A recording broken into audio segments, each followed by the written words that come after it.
अस्सलाम वालेकुम friends, agriculture online के साथ मैं हूं फ़रूक एजाज़ और आज हम देसी मुर्गबानी पर बात करेंगे। और इसके लिए आज हमने इंतखाब किया है उस्मान साहब का। उस्मान साहब MBA हैं और इन्होंने काफ़ी और भी कारोबार किए, लेकिन उसके बाद इन्होंने देसी मुर्गबानी का फ़ैसला किया। आज हम इनसे जानेंगे कि इनका एक्सपीरियंस कैसा रहा। फ़र्स्ट एक्सपीरियंस है इनका देसी मुर्गबानी का और तकरीबन 10,000 से ज़्यादा बर्ड से इन्होंने स्टार्ट किया था देसी मुर्गबानी का। वेलकम उस्मान साहब, ये बताइएगा कि कैसा एक्सपीरियंस रहा आपका देसी मुर्गबानी का। मुनाफा बख्श देख रहे हैं आप इसको या समझते हैं कि लॉस में जाता है बंदा, और किस तरह से आपको ये ख्याल आया कि देसी मुर्गबानी का आगाज़ किया जाए? अस्सलाम वालेकुम। पहले तो बहुत शुक्रिया फ़रूक आपका। तो दूसरा ये मैंने ना अपने दोस्तों से देखा था, कई दोस्तों ने मेरे ने ये मुर्गबानी का किया हुआ था काम। मैंने देखा कि इसमें प्रॉफिट है, मार्जिन है। मैंने सोचा क्यों ना ट्राई की जाए ये भी साथ। तो इस हवाले से फिर मैंने शेड वगैरह बनाए और शेड बना के मैंने ये चूज़ा ख़रीदा। तकरीबन मैंने 12,000 चूज़े से स्टार्ट किया था। फर्स्ट एक्सपीरियंस में 12,000 से फर्स्ट एक्सपीरियंस में 12,000 से, क्योंकि मैंने ये रिसर्च की थी कि जो ज़्यादा हो इस पे कास्ट मिनिमाइज़ हो जाती है। अच्छा। तो इसलिए मैंने 12,000 से स्टार्ट किया। 12,000 चूज़ा मंगवाया था। कौन से महीने में आपने मंगवाया? ये मैंने अप्रैल में मंगवाया था। ठीक है। अप्रैल में 12,000 चूज़ा मंगवाने के बाद ये मैंने सेक्सिंग नहीं करवाई थी, मिक्स चूज़ा मंगवाया था। ठीक है। तो क्योंकि सुना था कि जो मिक्स चूज़ा उसमें कास्ट मैनेज हो जाती है मुर्गा बेचने के बाद। तो हुआ भी ऐसे ही। तकरीबन 12,000 जब उसमें से 11,000 चूज़ा मेरा रह गया था, 11,100। बाकी मोर्टेलिटी हो गई आहिस्ता आहिस्ता 5 महीने तक। ठीक है, यानी कि 1,000 चूज़े की मोर्टेलिटी हुई। हाँ, 1,000 चूज़े की मोर्टेलिटी हो गई उसमें। तो 11,000 चूज़ा मेरे पास रह गया। उसमें से 50-50 थे मुर्गी और मुर्गा। तकरीबन 5 महीने तक ना मुर्गे की वज़न हो गया था 1.5 किलो, 1.25 किलो। जब 1.5-1.25 किलो का मुर्गा हुआ तो मैंने वो सेल कर दिया। ठीक है। वो तकरीबन मेरी उस टाइम तक की कास्ट थी इस पे, मुर्गी और मुर्गे पे तकरीबन 30 लाख की। यानी कि खुराक, मेडिसन, हर चीज़ चूज़े की इसमें कास्ट भी डाल के तकरीबन ये बनी थी तकरीबन 30-31 लाख रुपया। 30-31 लाख में ये मुर्गा जब मैंने सेल किया, ये 22 लाख का मुर्गा सेल हो गया। यानी कि जो 50% मुर्गा उसमें आ गया था वो आपने सेल कर दिया और तकरीबन 22 लाख रुपए का सेल हुआ। 22 लाख रुपए का सेल हो गया। जब 22 लाख तकरीबन ऑलमोस्ट मेरी कास्ट उसने मैनेज कर दी। ठीक। पीछे 5500 मुर्गी मेरे पास रह गई पीछे, और तकरीबन 8 लाख रुपया कास्ट उसकी थी। तो 5वें माह में मुर्गी ने अंडा देना शुरू कर दिया था। जब मुर्गी ने अंडा देना शुरू किया तो उस टाइम रेट इतना ज़्यादा नहीं होता गर्मियों में। तो कौन से महीने में स्टार्ट कर दिया था अंडा देना? ये तकरीबन इसने अगस्त में जाके अंडा शुरू कर दिया था। ठीक है। अगस्त के बाद अंडा और फीड कास्ट में बराबर नहीं हुई, तकरीबन थोड़ा बहुत फ़र्क था। लेकिन सितंबर में जाके इसकी फीड और अंडे की कास्ट जो है बराबर हो गई, वो नील में चला गया। तो तकरीबन मेरा इस पे एक्सपेंस हो गया मुर्गा बेचने के बाद तकरीबन 14-15 लाख रुपया। यानी कि जो खुराक पे एक्सपेंस आया 8 वो जो 22 और 30 का फ़र्क था, 8 वो हो गया, और बाकी 1 महीने की फीड की कास्ट तकरीबन ये 14 लाख रुपया हो गया मेरा। ठीक है। 14 लाख के बाद फिर इसने सितंबर में अंडा और फीड जो है तकरीबन ये बराबर में चली गई। वो मेरी कास्ट नील रही, मेडिसन, फीड, ये सारा वो मेरी जो है ना बराबर में चला गया सिस्टम। उसके बाद प्रॉफिट आना शुरू हो गया। तकरीबन पहले अक्टूबर में मुझे कुछ 6-7 लाख रुपया बचा। इसी तरह नवंबर में 6-7 लाख। ये तकरीबन फ़ैब तक इसी तरह सीज़न जाएगा। फरवरी तक सीज़न जाएगा तो ये चला जाएगा कोई 35 लाख तक ये प्रॉफिट आएगा। अच्छा, यानी कि आप एक्सपेक्ट कर रहे हैं कि अब जो आपके पास अराउंड 5,000 या 5500 मुर्गियाँ जो रह गई हैं उसमें 7 लाख आपका मंथली एवरेज आएगा प्रॉफिट। यानी कि ये प्रॉफिट आप माइनस कर रहे हैं उसमें से खुराक और जो एक्सपेंस, खुराक सारा एक्सपेंस। तकरीबन मंथली अंडा अभी होता है 15 लाख का, 14-15 लाख का। उसमें 7 लाख की फीड होगी और 7 लाख रुपया प्रॉफिट होता है, 7-7.5। तो एवरेज हम 7 पे लगाते हैं। ठीक है।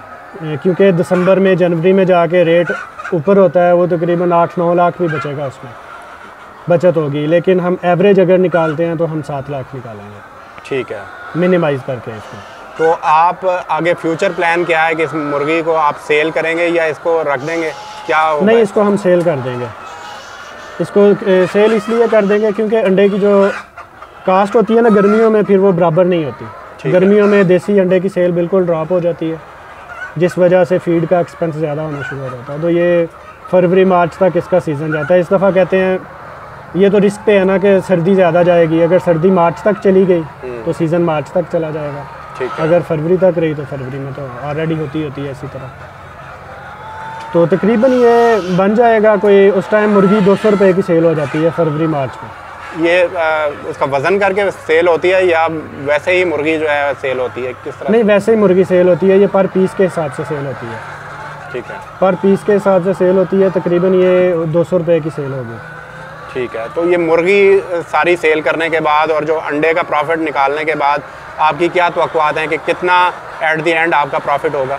देखिए, मुर्गी अगर 5500 मुर्गी भी लगाते हैं तो ये 11-12 लाख रुपए की मुर्गी बन जाएगी। ठीक है, तो हम अगर इसकी एवरेज 10 लगा लेते हैं, 10 लाख की मुर्गी हो गई, तो तकरीबन 35 लाख रुपए अंडे में इसकी बचत है। इसमें से आप जो कास्ट मेरी बनी हुई थी 8 से 14 लाख वो निकाल लें तो तकरीबन 20-25 लाख रुपया 30 लाख तक प्रॉफिट बन जाता है।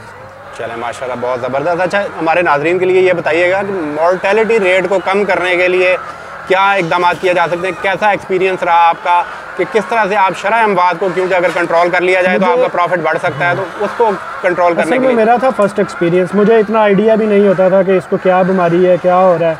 मुझे उसे डॉक्टर के पास लेके जाना पड़ता था, फ़ौरन फैसलाबाद लेके जाना, जाके वहाँ पे उसका करवाना, पोस्टमार्टम करवाना, फिर मेडिसिन उस हिसाब से देना। इसलिए तो मोर्टेलिटी थोड़ी ज़्यादा हो गई। लेकिन अगर आप थोड़ा बहुत एक्सपीरियंस हो या आप फौरी तौर पे उस पर नज़र करते जाएं तो ये मोर्टेलिटी कम भी हो सकती है। तो जो नए लोग इस शोबे में आना चाहें तो उनके लिए क्या कहना चाहेंगे कि उनको किन चीज़ों का ख्याल रखना चाहिए?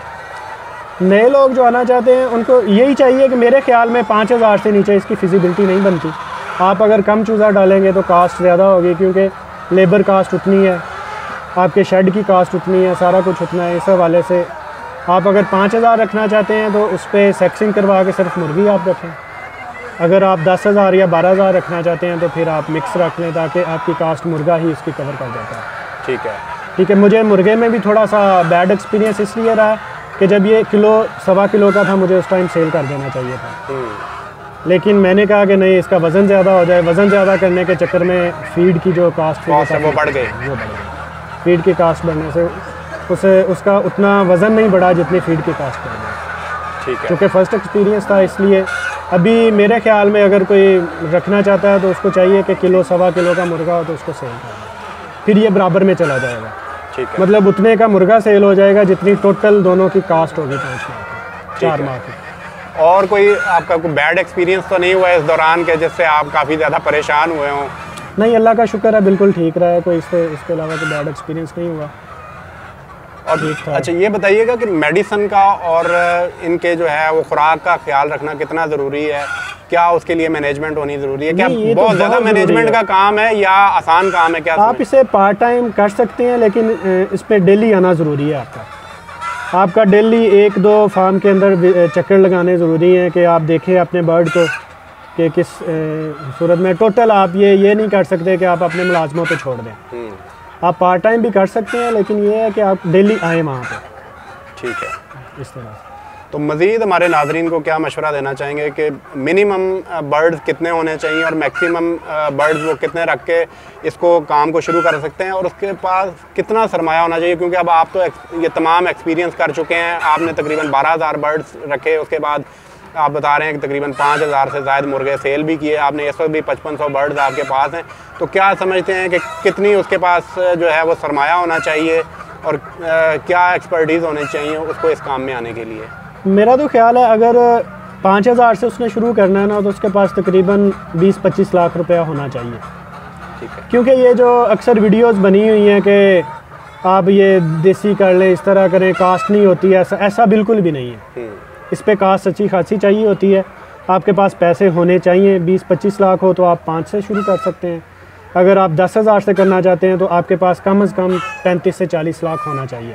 ठीक है, 35-40 लाख तक आप 5 महीने तक उसको बियर करेंगे, फिर उसमें से आप मुर्गा सेल करके फिर अपनी आगे वाली कास्ट मैनेज कर सकेंगे। ठीक हो गया। अच्छा ये बताइएगा कि इस वक्त जो है वो आपने कितने मुलाजिम रखे हैं और किस तरह से मैनेज कर रहे हैं इसको? मेरे पास 2 मुलाजिम हैं शुरू से, शुरू दिन से 2 मुलाजिम हैं। उन्होंने फीड वाला सारा डालना, फीड का मैंने ऑटोमेटिक सिस्टम नहीं किया होगा, लेकिन पानी वाला मैंने सिस्टम जो है वो ड्रिपर वाला सिस्टम है, ऑटोमेटिक है। ठीक है। वो उसकी पानी की कोई इतनी नहीं होती, वो हफ्ते बाद 1.5 हफ्ते बाद उन्होंने टंकी साफ़ करनी होती है। तो फीड का उन्होंने डालना और अभी अंडे निकालने, ये 2 ही काम है उनके। अच्छा, इसमें लेबर इतनी चाहिए भी नहीं होती। कॉस्ट कम करने के लिए भी आपने कुछ किया है, वो हमसे हमारे नाजरीन के साथ शेयर कीजिएगा कि इस मुर्गी की कॉस्ट को नीचे लाने के लिए, एक्सपेंस आपके कम हो जाए, उसके लिए क्या आपने इकदाम किए? कॉस्ट कम करने के लिए मैंने ये ड्रिपर सिस्टम लगवा लिया।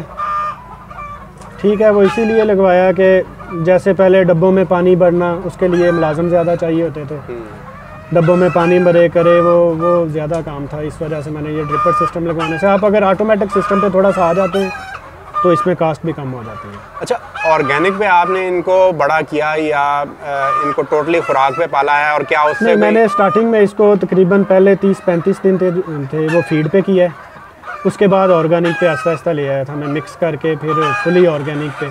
इसको हम मकई, बाजरा और गंदम ये मिक्स करके देते थे, खुद ही यहाँ पे हमने चक्की लगाई हुई है। ठीक है। और दोपहर को मोस्टली होता था, जब गर्मियाँ थी जून में, तो हम कद्दू और सब्ज़ी वगैरह लेके आते थे मंडी से, खीरे कद्दू वगैरह हो गए, वो गुजरा वाला से हमने बड़ा मिक्सचर मंगवाया हुआ था, वो लगा हुआ है, वो मिक्स करके वो हम डालते थे इसको। ठीक है। दोपहर में। ठीक है। और बाकी 2 टाइम फीड मकई और गंदम बाजरा वो डाल देते थे। टोटली हमने ऑर्गेनिक डाला, इस वजह से कास्ट भी कुछ कम हुई है। तकरीबन हमारी कास्ट जो है 5 से 7 लाख रुपये इसके कम आई है। ठीक है। वो ऑर्गेनिक की वजह से। अगर हम फुली फीड पे लेके आते तो वो 4 माह में अंडे देना शुरू हो जाती है, लेकिन ये फुली ऑर्गेनिक थी। ऑर्गेनिक में ये तकरीबन 4.5 माह 5 माह पे अंडे देना शुरू हो गए थे। ठीक है। तो जब अंडे देना स्टार्ट हुई है फिर हम इसे फीड पे ले आए। ठीक है, उसके बाद ऑर्गेनिक ख़त्म कर दिया? ऑर्गेनिक ख़त्म कर दी, क्योंकि ऑर्गेनिक अगर हम अंडे लेते हैं तो उसका रेट नहीं निकलता, उस हिसाब से कॉस्ट ज़्यादा होती है। कॉस्ट ज़्यादा होती है, अंडे की रेशो कम होती है, मुर्गी कम अंडे देती है ऑर्गेनिक पे। तो ऑर्गेनिक का वो रेट नहीं होता, या तो रेट भी मार्केट में उस हिसाब से लगे ना, तो फिर इसलिए हम फीड पे ले आए अंडे ज़्यादा लेने के लिए ना। ये अभी फीड दे रहे हैं फिर इसको। बहुत शुक्रिया उस्मान साहब, बहुत ही वैल्यूएबल मालूमात शेयर की हैं नाजरीन उस्मान भाई ने, और इन्होंने वो तमाम तजर्बात अपने शेयर किए जो कि इस देसी मुर्गी की फार्मिंग के हवाले से थे, और इन्होंने जो एक्सपीरियंस कास्ट कम करने के हवाले से थे वो भी शेयर किए। इसके साथ ही साथ इन्होंने अगर मुर्गी और मुर्गा मिक्स लें तो उसके भी तजर्बात शेयर किए। तो उम्मीद करते हैं कि ये तमाम तजर्बात आपके काम आएंगे और यकीनन आप इस एक्सपीरियंस से फ़ायदा उठाएंगे। मज़ीद भी आपके अगर कोई क्वेश्चन हो तो वो आप कमेंट सेक्शन में पूछ सकते हैं। हम कोशिश करेंगे कि उस्मान भाई से उन सवालात के जवाब भी लें, और मज़ीद भी इंशाल्लाह आने वाले दिनों में हम इनके मज़ीद जो एक्सपीरियंसेस हुए हैं उस पर भी वीडियोज़ बनाएँगे। नेक्स्ट वीडियो तक के लिए इजाज़त दीजिए। अल्लाह हाफ़िज़।